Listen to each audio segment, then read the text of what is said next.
मथरा के मथला से झूठ साच कथला से तनिको न मन में विचार कैली कह कोई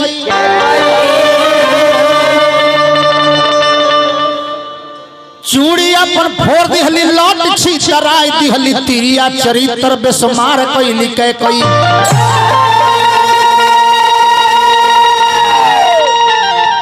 मंथरा के सिखवला से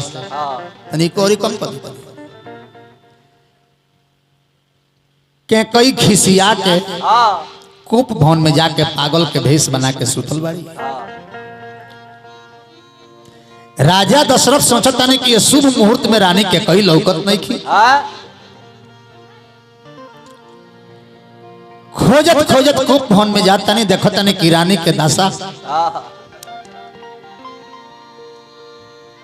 राजा दशरथ जी रानी के प्रशंसा करता नहीं हे सुमुखी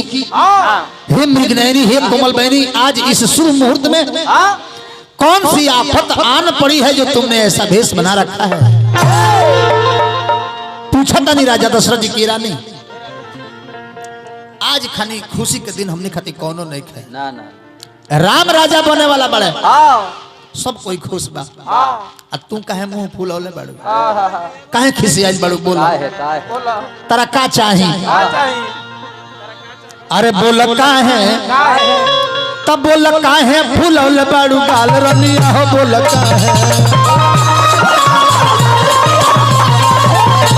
काहे फूलौले बाड़ू गाल रनिया हो बोल काहे राजा दशरथ जी कहते कि रानी अतना निमन तू लागे लू तीनों रानी में सबसे ज्यादा तरह के मानी ले फूल गुलाल गल काहे तू मिलइले और कारण तहर का सजेशन होइले तो बोल काहे खुलल बसर के बाल रनिया हो बोल काहे रानी कहली कि महाराज हमरा केहू से कोनो शिकायत नहीं है ना ना रौरा से कुछ मांगल चाहतानी सच बतिया सुनिए राजा जानी तो कहले कि मांग लो मांगो जौन मांगे के बताओ मांग लो आज हमारा जीवन के सबसे महत्वपूर्ण दिन बा आज हमारा राम राजा बनता रे तो कहली कि खाली देवे के कहली मांग दिले ना ना दू गो वरदान मंगल रहनी आज ले ना देहनी रहुआ तो कहले कि दू गो के बदला 4 गो मांग लो तो कहले कि अपना बड़ बेटा राम के गिरिया खा के कही कि हम जौन मांगे तौन रौरा दे दे कहले कि रघुकुल रीत सदा चली आई प्राण जाई पर वचन न जाई मांगो ना रानी मांगो तो पहल का वरदान मंगली सुनहु प्राण प्रिय भावत जी का अदे हुए कबर भर थीटी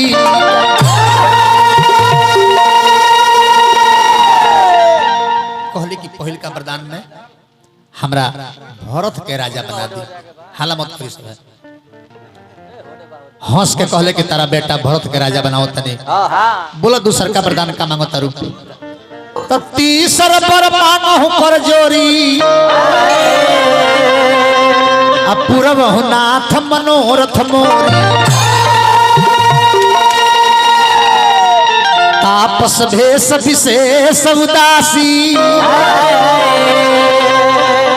14 बरस राम बनवासी जब राम के वनवास सुन ले राजा दशरथ जी धरती पर थर्रा के गिर गई कहले कि महाराज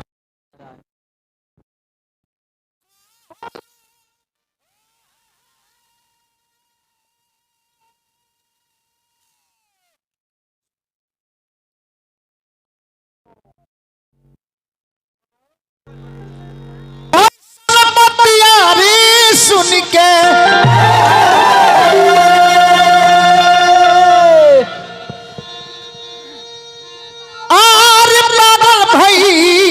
मतियाई का कही दिहलू ये मरलू बारह चंदन चल करेजा में कटार तो मरलू अरे करे जमे कटारा इका कही दिहलूरा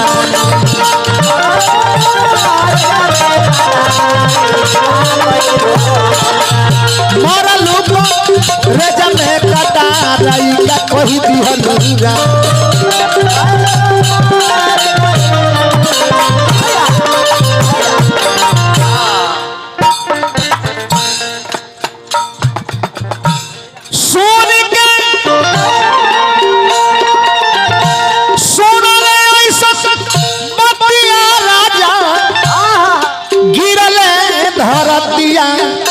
इका कही दिहलू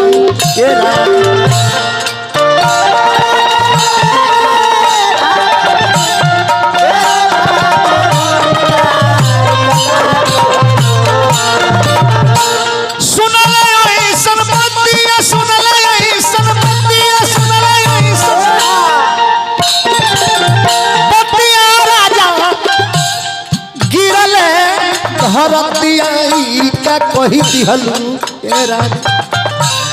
मरलू थोड़े जामे कटा इका कही दिहलू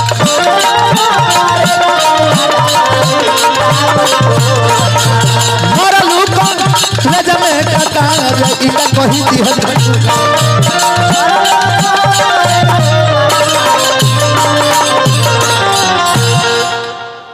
धरती पर गिर गई राने धीर करो तारी कौतरी की राजा मेहरारू जैसन ना खरा पसारता रो काहे नारी जैसन ना खरा पसारे लो देव तो दोना तो कोह दो कि ना दे काहे नैना से नीरव ढारे लो काहे नारी जैसन ना खरा राजा मूर्छित हो गए बड़े राम के वनवास सुन के राम जी खोले खोले आइल बानी राम जी जब अपना बाबूजी के मूर्छित देखनी तो माई से पूछनी कि बाबूजी के मूर्छा काहे लागल बा तू पगली के भेष काहे बनौले बाड़ू तो रानी के कोई सब बात बतौली आ कहली कि बबुआ राम तहरा 14 वर्ष खातिर वन में जाए के बा तहर बाबूजी वचन हार चुकल बाड़े आ राज भरत करी हैं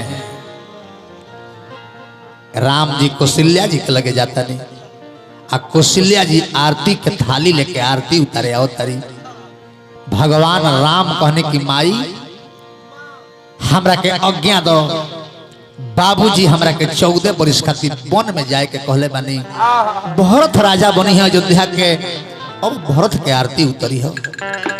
जब राम के वन में जाए के सुनली कौशल्या अच्छा अच्छा पाती रोए लगली कहली कि राम तू वन में जाएगा और मैं जीवित रह पाऊंगी मुझे भी अपने साथ ले चल राम भगवान राम कहने की माई स्त्री खातिर सबसे लम्हर है पति के सेवा अयोध्या में रह के अपना पति के सेवा करो 14 वर्ष के बाद फिर लौट के आ जाए माई से आज्ञा लेके भगवान राम जब चलनी तो सीता मैया रास्ता रोकली कहली कि हे नाथ अरे बोलो ले चली राजा जहां जात पान रौरा बोलो ले चली भगवान कहने की सीता अयोध्या में रहो सास ससुर की सेवा करो सीता मैया कहली कि हमरा के ओमे के नारी रुआ बुझनी है पति जब राजमहल में मारे सुखी मारे तो पत्नी साथ दे दिया अब पति पर विपद पड़ल तो पत्नी साथ छोड़ दी ना प्रभु मोराबा के साथ जब न छोड़े ले मोरनिया अरे छोड़े ले मोरनिया तो काहे छोड़ी हो काहे छोड़ी पिया साथ दुल्हनिया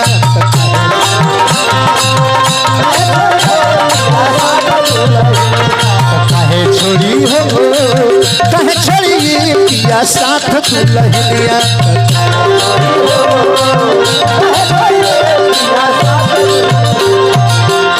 एगो पंछी अपना पति के साथ ना छोड़े ले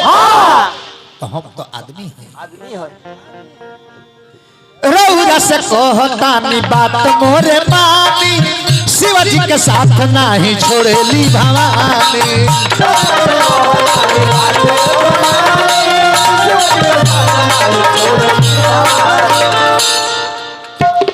चंदमा के साथ नहीं छोड़ेले चंदनिया, अरे छोड़ेले चंदनिया।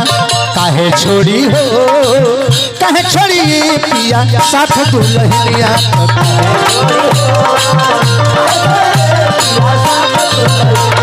काहे छोड़ी हो, काहे छोड़ी पिया साथ दुल्हनिया।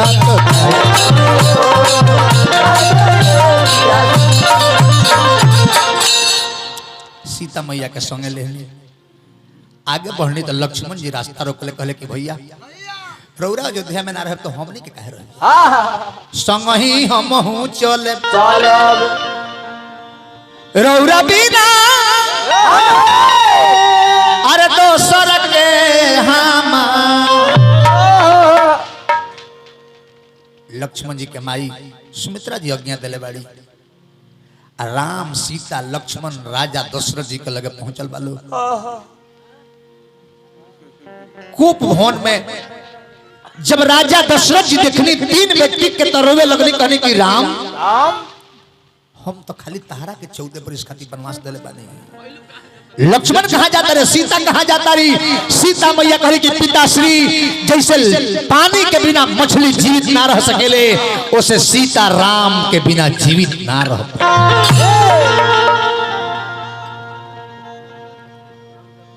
राजा दशरथ जी थर थर कांपता रहे। सुमंत जी के आज्ञा देता रहे, कहते रहे कि सुमंत हमरा खातिर 14 दिन 14 बरिस के समान बा। राम के अपना साथे ले जा और 14 दिन में घुमा के ले आओ। राम सीता रथ पर लक्ष्मण जी सवार उतरे। अब मैं अयोध्या के लोग राम के संगे चल देता कि जब राम अयोध्या में ना रही हैं तो हमने के कहे रहे। अवधपुरवा सुना रे सुना,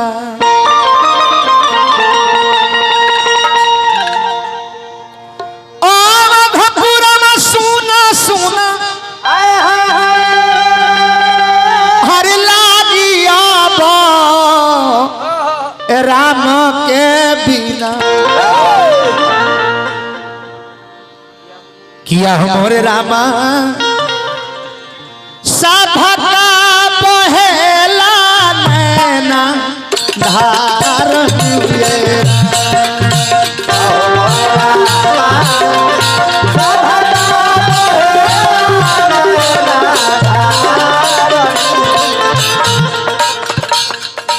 रोवेली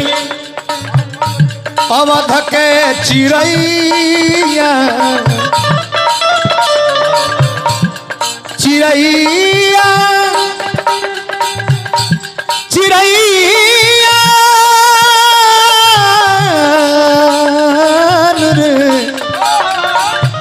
रोवेली अवध के चिड़ैया,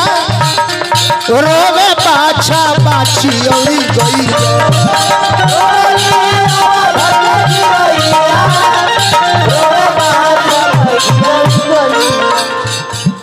किया हो मोरे रामा कैसे दिन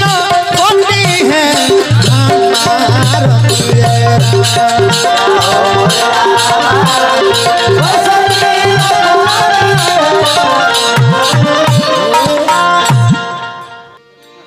भगवान राम सबका के लेके पहुंचनी तमसा नदी के तीर पर। एक रात बीतल, सब केहू के नींद लागल बा। अब भगवान राम सुतले में सबका के छोड़ के 3 बजे भोर में सुमंत के लक्ष्मण के सीता के साथ में लेके चल देता नहीं। आज जब अयोध्या के लोग के नींद टूटल, सारा लोग रोवे लागल कि राम कौना कसूर है, कौना गलती पर हमनी के छोड़ के आज चल दे। छोड़ी गईल रे सुतल नदिया किनारे, छोड़ गईल गईलरी सुतल नदिया किनारे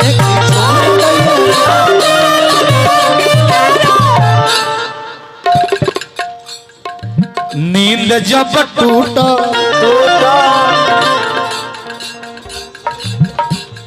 हर नींद जब टूटा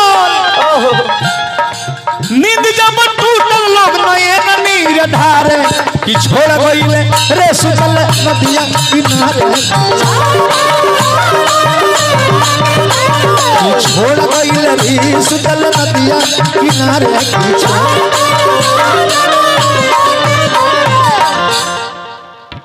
दूसरा का दिन पहुंचल बने सिंगवेरपुर। एक रात सिंगवेरपुर में भगवान रहल बनी। मिसाध राज बड़ा प्रयास के लिए बड़े ले जाए के राज में भगवान नहीं गई। आ तीसरा का दिन केवट से नाय मांगतानी कि ये मल्लाह भाई नाय ले आओ हमने के वो पर हिला दो मांगू ना बना के वटियाना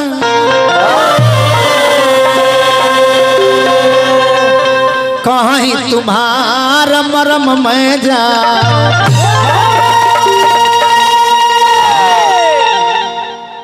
केवट नाय नहीं खेले आवत। बड़ा प्रयास के बाद केवट नाय लेके आइल बा लेकिन एगो शर्त बा कि हे भगवान पार तरह के तब हेलाए जब तू पाँव धोइब तो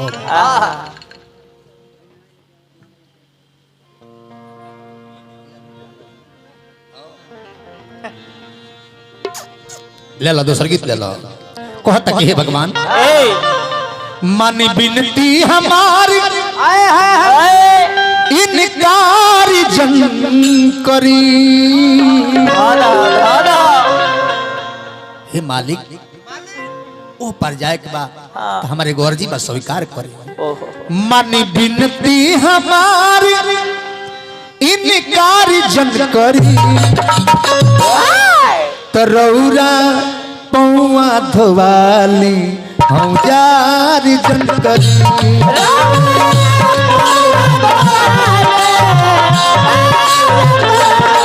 रौआ पौआ धोवाली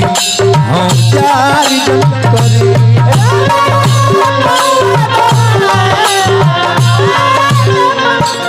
क्यों कहता कि हे मालिक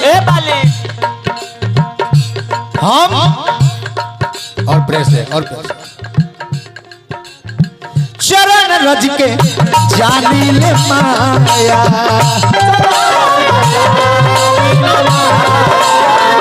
शीला से बनल नारी काया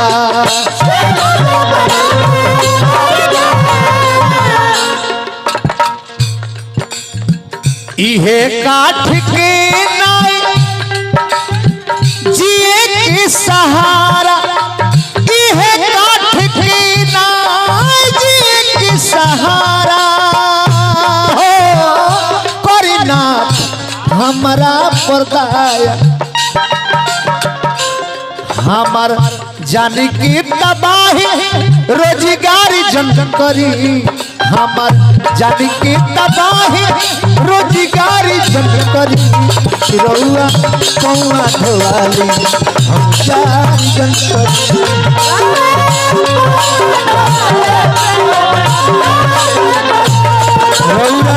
पौआ धोवाली हम जारी जन करी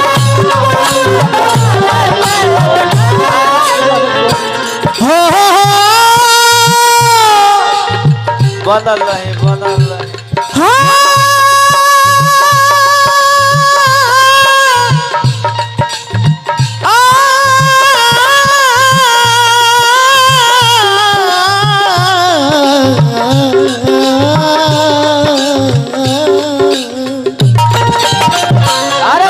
शर्मा जी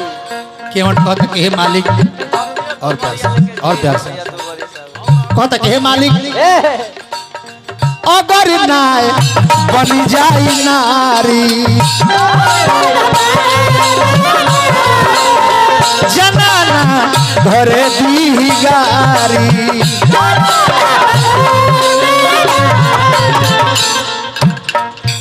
चरण के धूरी से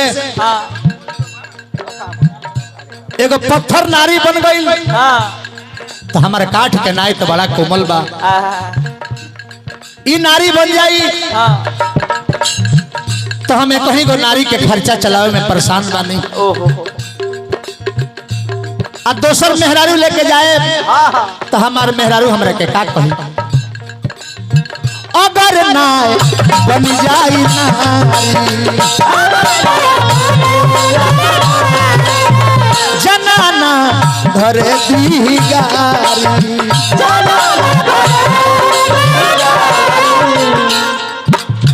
कही की सवती लेके आए हाय हाय कहाँ से तू आइला, कही की सवती लेके कहाँ से तू आइला, पूछी ना हमारी लाचारी, हमरा कठवा के नैया अब तक नारी जन करी,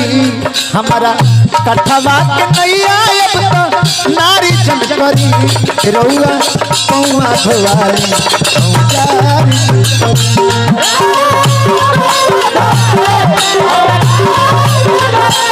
रउआ पौआ धोवाई औजारी जन करी। हे मालिक रउआ जानत हो कि हम खेवाई खातिर ठनले बानी, तो हमरा खेवाई ना चाहिए ना प्रभु, न मांगी ना ना रे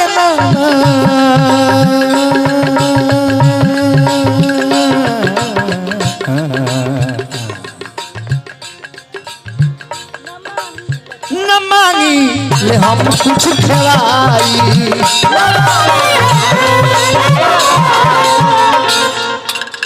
यहाँ बस चरण ली धोलाई,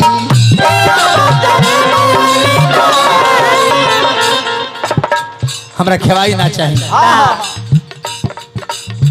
यहाँ पार कोई नहीं रौरा उहाँ पार कोई दे रउआ के हम पार करा देता नहीं, अजहिया रउआ कि हाँ हम आए तो यहाँ हमरो करवा पार लगा, यहाँ पार कोई नहीं रउआ उहाँ पार कोई दे, मलाही बराबर हो जाए, मनोज भाड़ा पूछ के बागी के लाचारी जन करी, मनोज भाड़ा पूछ के बागी के लाचारी जन करी, रउआ पौआ धोवाई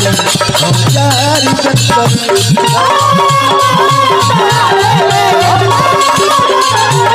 रउआ पौआ धोवाई औजारी जन करी।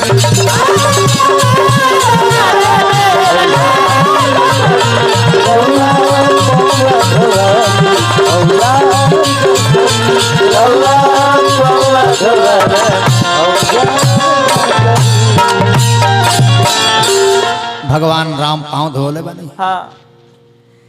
क्यों चरणामृत लेके अपना घरे पहुंचल बड़े, एक चम्मच भगवान के गुड़ के धोवल चरणामृत सबका के पिया के तब पहुंचल बड़े घाट पर, राम के लेके जब चलले तब सुमंत जी कहने की ए राम बतिया मानी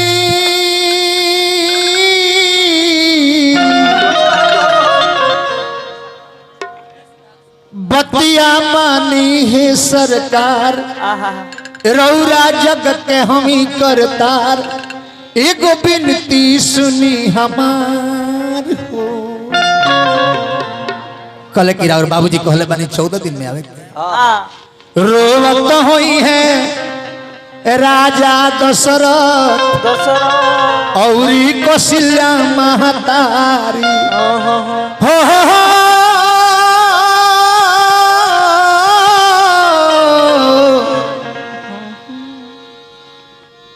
लौट के चली रौरा अयोध्या,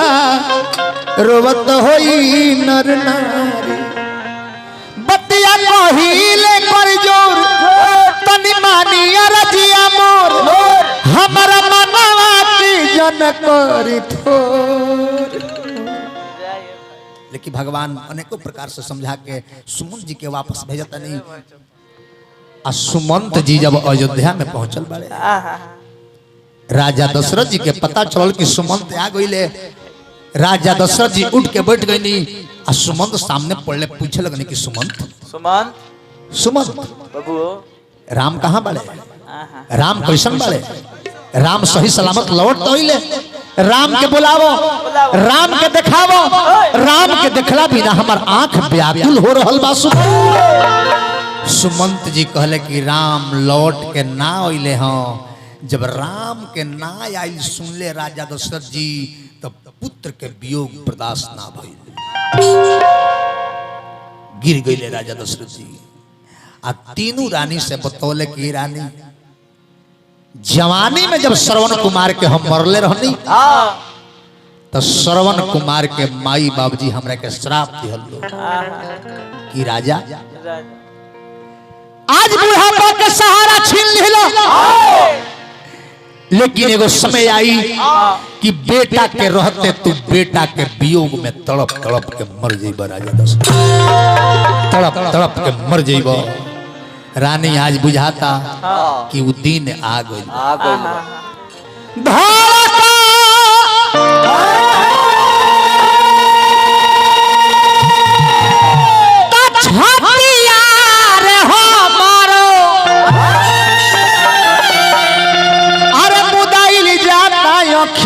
कुछ बुझाते नहीं, याद आवता अनहरू के बतिया, अनहरू बाबा तो याद आवता अरे अनहरू के बतिया कुछ बुझाते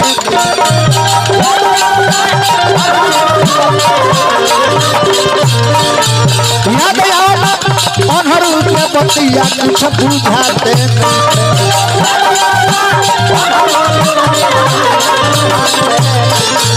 गिरले धरतिया गिरले धरतिया गिरले गिरले धरतिया रे जागे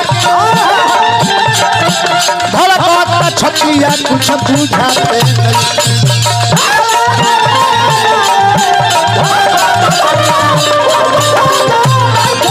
लगता कि होई मौतिया कुछ बुझाते